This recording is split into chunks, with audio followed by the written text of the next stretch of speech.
His mother clinked her glass, smiling smugly. See? Even an ordinary girl can get a chance at a better life if she waits long enough. Laughter filled the room. My fiancé squeezed my hand. My mom's humor is a little harsh. You'll get used to. It is. I thought it was just a joke, but months later, in my wedding dress, she looked me in the eye and said, "Ethan made a mistake. But you're still here, aren't you?" They all knew. They all covered for him. But they had no idea what was coming. The first time they humiliated me, I was too shocked to react. 'Twas at Ethan's cousin's wedding, months before my own. A huge over-the-top event in a private vineyard. The kind of place where even the napkins probably cost more than my rent. I had spent hours getting ready. Ethan always said his family cared about presentation. But the moment we arrived, I knew I had already lost. His mother looked me up and down, barely hiding her smirk. "Oh, honey, I wish you'd told me you didn't have anything appropriate to wear. I would have helped you find something classier." A few of the women stifled laughter behind their champagne glasses. His sister leaned in, pretending to fix my earring. "Next time, just ask me, okay? You don't want to stand out for the wrong reasons." Ethan. He just kissed my temple and muttered, "Just ignore them, babe. They don't mean anything by it." I ignored it. I ignored it when they sat me at the far end of the table, away from the family. I ignored it when one of Ethan's aunts asked if I was his assistant. I ignored it when his sister's friend giggled.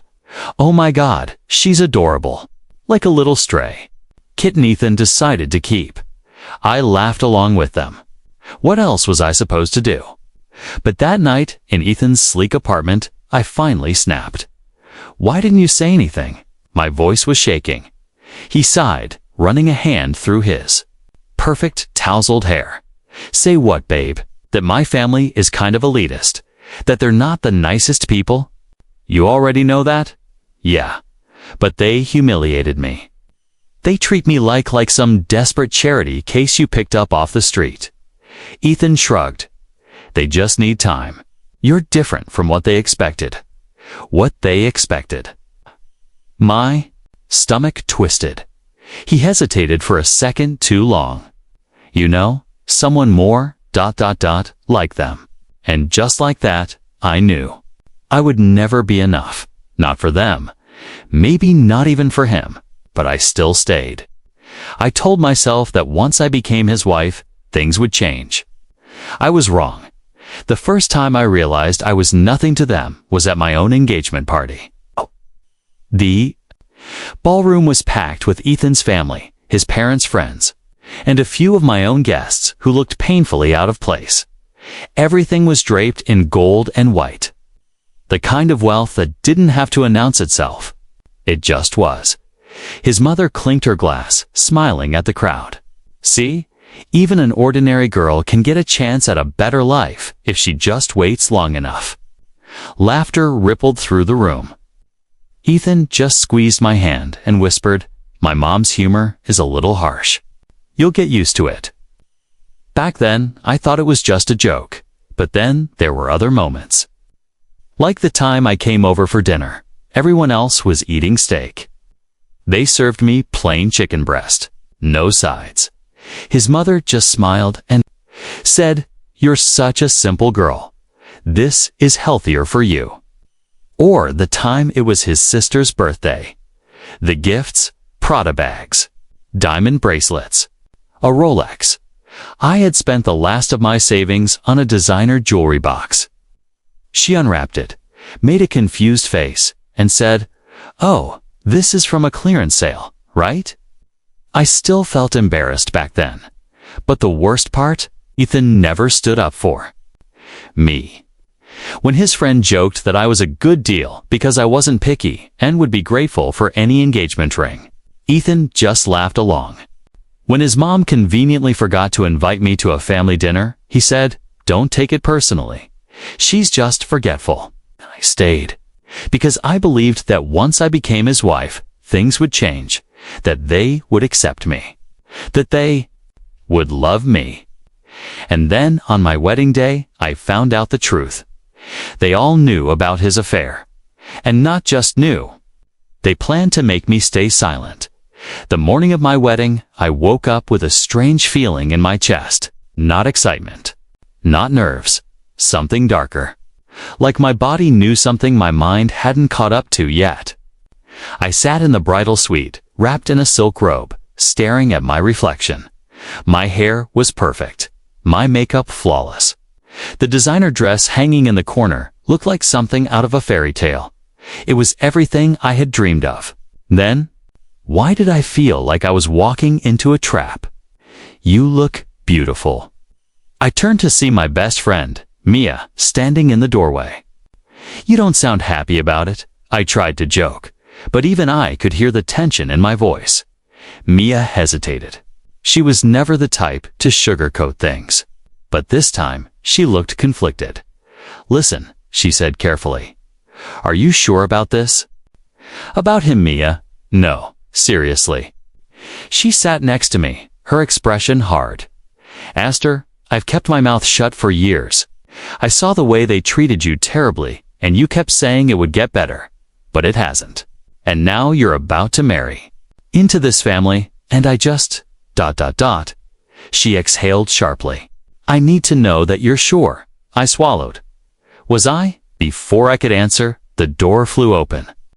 It was Ethan's sister, Melanie, looking effortlessly perfect in her maid of honor gown. Oh, good, she said, ignoring Mia completely.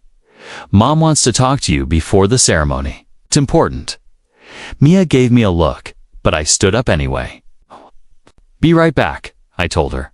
His mother was waiting in one of the private lounges, sipping champagne like it was just another day. Sit, she said, gesturing to the chair across from her. I sat, studied me for a moment, then sighed, like this. Was an inconvenience to her. I'm going to be frank with you, she said. You've always been different from the women we expected for Ethan, but you've handled yourself well enough. Gee, thanks, I muttered. She ignored me. Marriage, she continued, isn't just about love.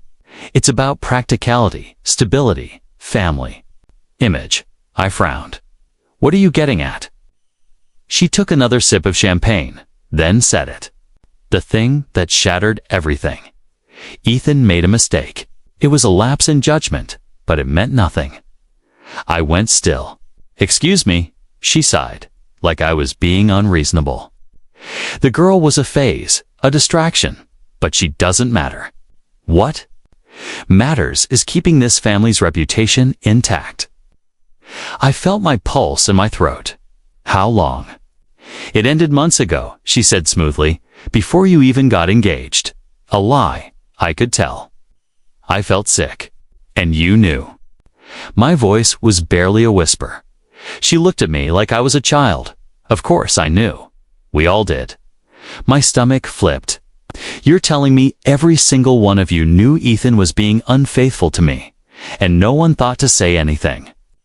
She tilted. Her head? Why would we? You're still here, aren't you? My breath caught. The casual cruelty of it. The absolute certainty that I would swallow this like I swallowed everything else. That I would smile. Walk down that aisle. Say I do like a good little wife. Something inside me snapped. I stood up so fast my chair scraped against the floor. Her eyes widened. Sit down. No. She set down her glass, her expression tightening. You're overreacting. Overreacting. I laughed, sharp and humorless. Your son was unfaithful to me. Your whole family covered for him. And you think I should just go through with this wedding like nothing happened? It was a mistake, she repeated, standing up too. Do you really want to throw away everything over one stupid mistake? I stared at her. She actually thought I was weak enough to go through with it. She actually thought I would rather be humiliated in silence than stand up for myself. Not this time. I turned for the door. Where are you going? To fix my mistake. Her voice sharpened. You will not humiliate this family. I turned back, smiling sweetly. "Oh, don't worry." I picked up the bottle of champagne from the table. The only one getting humiliated today is Ethan. And then I walked out. I stormed back into the bridal suite, heart pounding. Mia stood up immediately. What happened, though? He was unfaithful too. Me. My voice came out steady. His whole family knew, and Mia's face darkened. That jerk.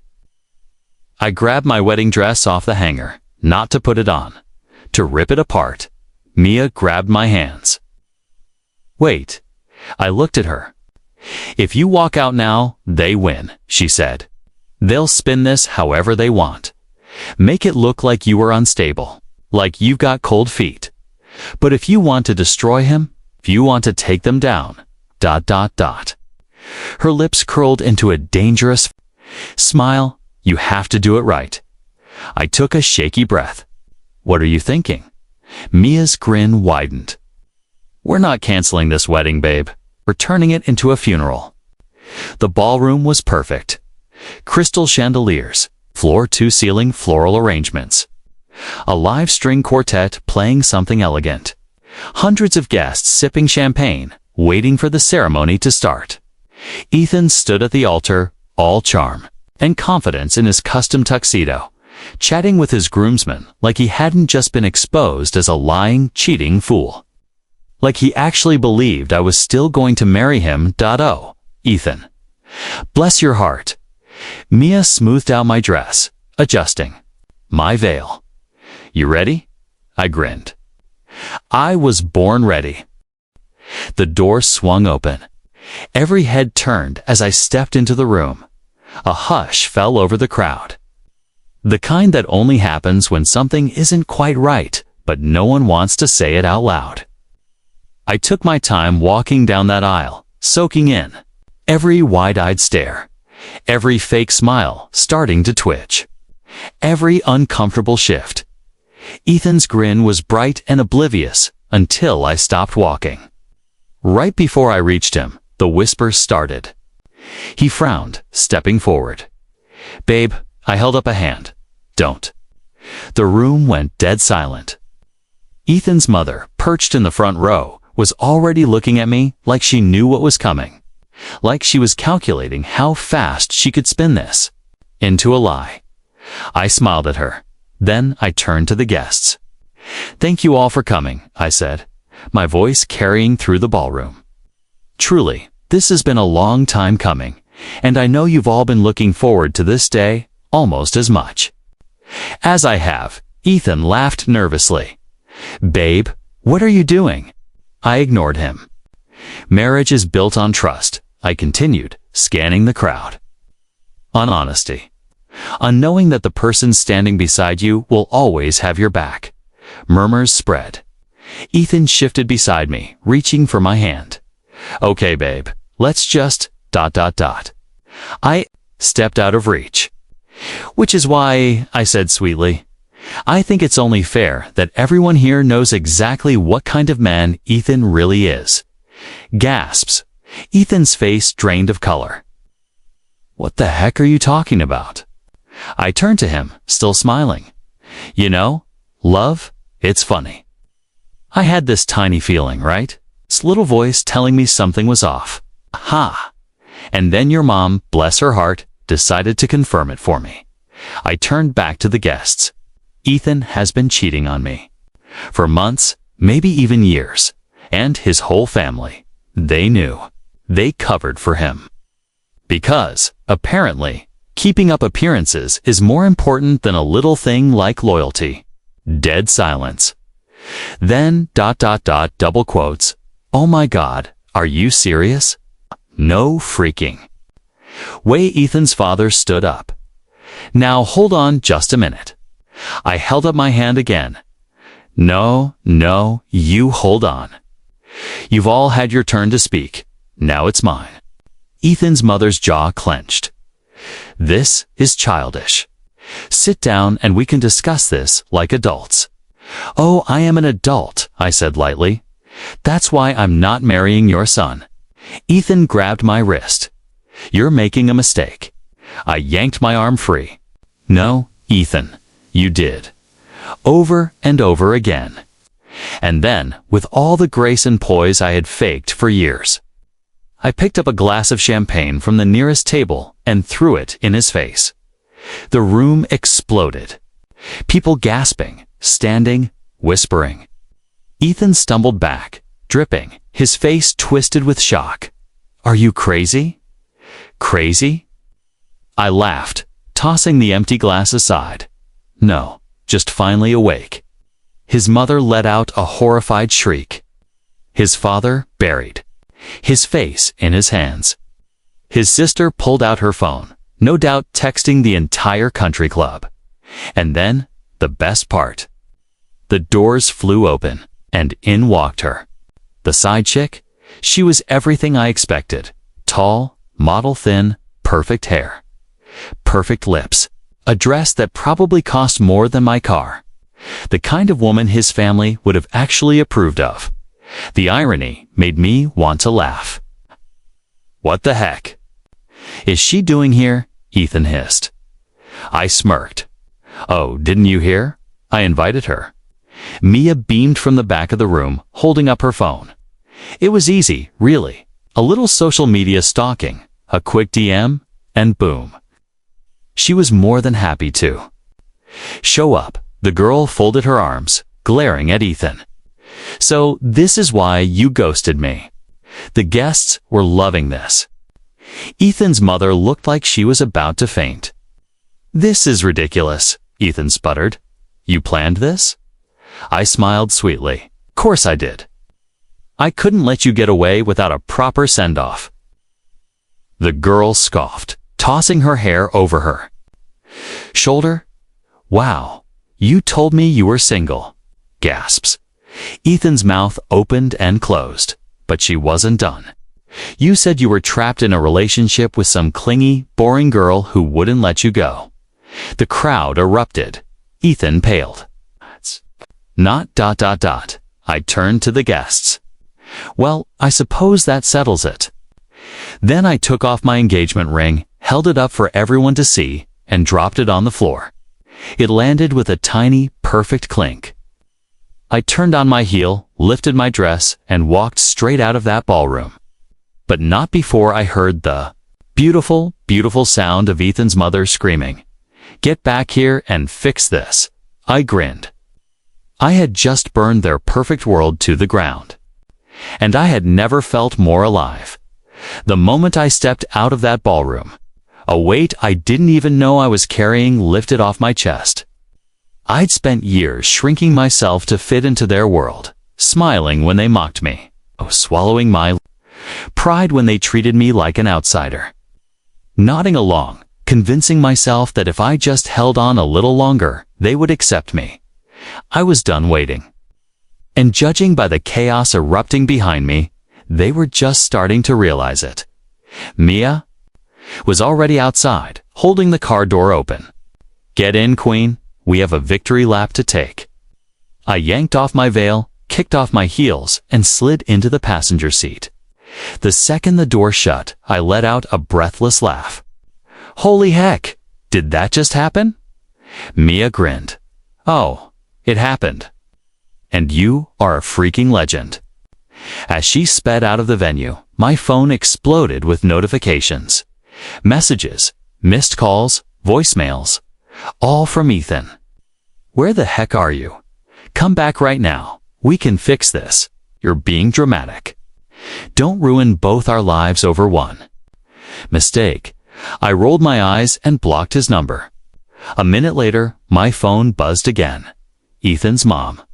You need to come back immediately. This is unacceptable. Do you have any idea what you've done to our family's reputation? You're being incredibly selfish. We welcomed you into our world, and this is how you repay us. I laughed. Mia, guess what? I'm selfish now. She snorted. About time. You deserve an award. I blocked his mom, too. Another buzz. This time from Ethan's sister. Okay, I know you hate us right now, but holy heck, that was iconic. Mom's losing her mind. Ethan is crying. Actual tears. Dad left to reconsider his will. I shouldn't say this, but I always kind of liked you. Can I still follow you on Instagram? Mia glanced over. What does she want? I showed her the messages. Mia cackled. Oh, now they like you. Ain't that convenient? I ignored the messages and turned my phone off completely. For the first time in years, I didn't owe them a single freaking thing. We stopped at a gas station where Mia bought me an energy drink and a bag of spicy chips. The true food of champions. So what now? She asked, tossing me a pair of sunglasses. I sighed. I don't know. Spent so much time trying to survive that wedding, I didn't really think about what came after. Mia bit into her chip, then suddenly froze. Babe? I frowned. What? She turned her phone toward me. You might want to see this. The second I saw the screen, my stomach dropped. A video. A high-quality, perfectly angled video of my wedding day mic drop moment. Over 2 million views. Title: Bride exposes groom. In front of everyone, plus throws drink in his face. She ate him up. Oh my God. The comment section was absolutely unhinged. She's a national hero. Not all heroes wear capes. Some wear wedding dresses and a revenge smirk. This woman woke up and chose chaos, and I respect her for that. Ethan crying in the background is my Roman Empire. I scrolled further. Ethan's side chick had commented, "Ladies, always check the DM requests. This could be you one day." I choked on my drink. Oh my God, Mia was losing her mind. Girl, you're a freaking legend. I turned my phone back on just for fun. It was worse than I expected. Ethan's mom had left at least 10 voicemails. I played the first one on speaker. You manipulative little liar. Click, Mia cackled. Wow, she didn't even finish the sentence. Next one was more desperate. This isn't funny. Do you have any idea how many people are talking about this? The board members, the investors. Click. I skipped to the most recent. Listen to me, you ungrateful click. I smirked. They're in shambles. Mia nodded solemnly. I love that for you. Just when I thought I had seen everything, another text came in from Ethan's dad. I nearly ignored it, but curiosity got the better of me. I should have stopped this wedding before it started. I knew my son didn't deserve you. For what it's worth, I'm sorry. I blinked. Mia peered over my shoulder. Well, dang. That's unexpected. I shrugged and tossed my phone aside. Little, too late. She nodded. Exactly. Now let's go celebrate your freedom. And with that, she hit the gas, blasting my favorite revenge anthem as we drove off into my brand new life. No fiancé, no in-laws, no regrets. Final update. I was sipping an iced latte on the balcony of my new apartment when my phone buzzed. Unknown number. I already knew who it was. I let it ring out, taking another slow sip of my coffee. A few seconds later, a voicemail popped up. Hey, it's me, Ethan. I rolled my eyes. I don't know if you'll ever listen to this, but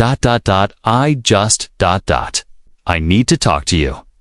His voice sounded tired. You ruined my life. You know that? My job, my reputation, my family. Snorted. Oh, Ethan. Sweet, clueless Ethan. I didn't ruin his life. He did that all by himself. In the 12 months since I walked out of that wedding, my life had completely transformed. I moved into my own apartment, a bright, airy space with zero memories of Ethan or his awful family. I started traveling, doing things for me instead of trying to fit into someone else's world. And thanks to the absolutely unhinged level of internet fame from my wedding video, I had opportunities I never would have imagined. Podcasts, interviews, even a book deal. Mia called it my villain origin story. I called it finally living my freaking life. Ethan's life, on the other hand, was a complete dumpster fire. His family lost investors because of the scandal. His father nearly disowned him. His mother? Well, let's just say she wasn't getting invited to charity galas anymore. And Ethan himself. Last I heard, he was working at a different real estate firm, one without his father's name to protect him. He had a new girlfriend, of course. Blonde, rich, exactly the kind of girl his family had wanted him to marry. But according to Melanie, his sister, the relationship was already falling apart. He's miserable. She texted me a few months ago. Mom still won't talk to him. Dad doesn't. Respect him and his new girlfriend. Total nightmare. She sent another text right after. Not that I'm defending him, but you really did a number on him. Kinda iconic, honestly. I laughed. Iconic indeed. One afternoon, I was at my favorite bookstore, flipping through a novel when I felt someone staring at me. I turned my head, and there he was. Ethan, his hair was slightly messy, his suit not as crisp as I remembered. There were dark circles under his eyes, like he hadn't slept well in months. For a second, neither of us moved. Then he walked toward me. Hey, he said. I raised an eyebrow.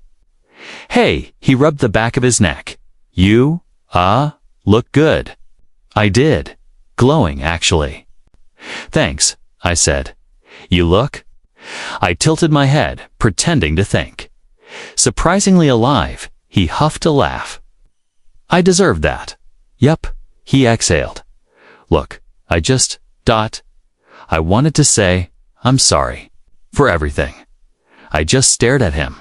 Because now that I was finally happy, he wanted to apologize. I sipped my coffee. Cool, he blinked. That's it.